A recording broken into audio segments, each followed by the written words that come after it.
Linear expressions is the next lesson that we're going to talk about. So, what is the difference between a linear expression and a non-linear expression? Well, if we take a look at the list of linear expressions and non-linear expressions, I'm focusing on the variable.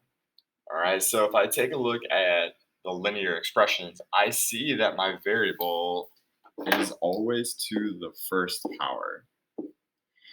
And if I look at my nonlinear, I have squared and cubed.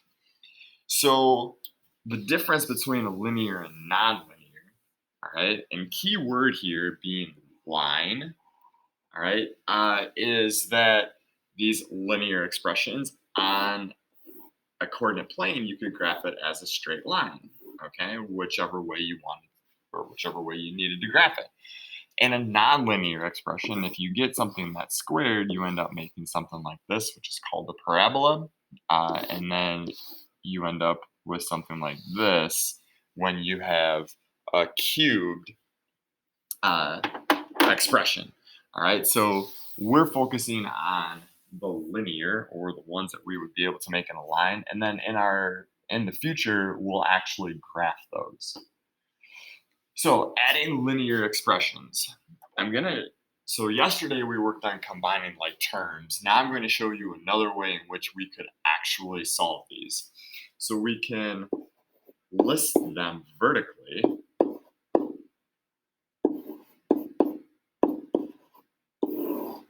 and add them together, kind of like we would if we were adding whole numbers or decimals.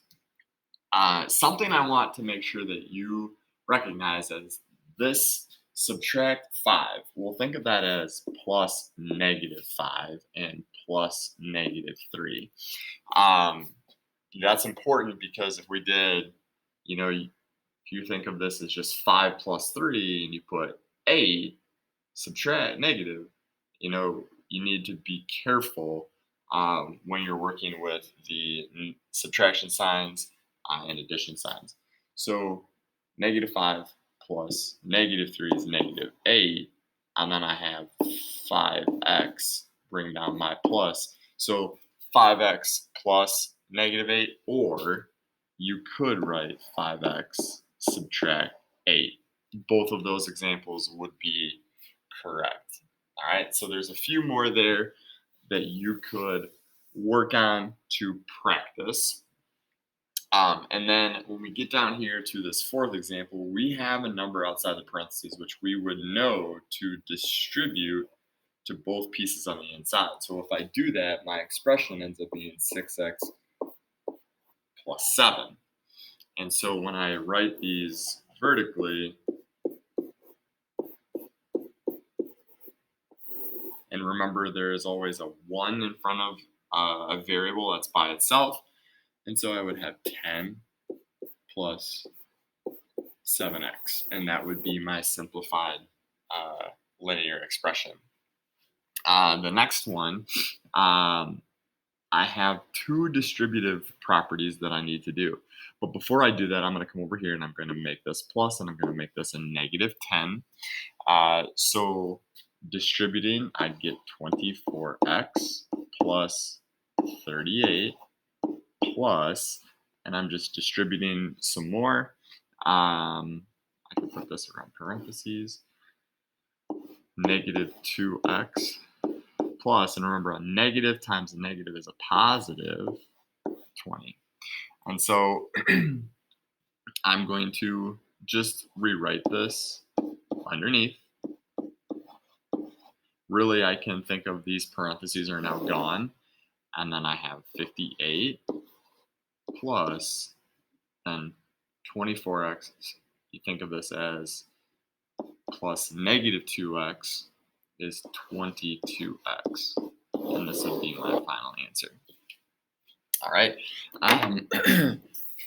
We are going to see these linear expressions show up, and we're going to use shapes for trying to find, the perimeter or the area of something.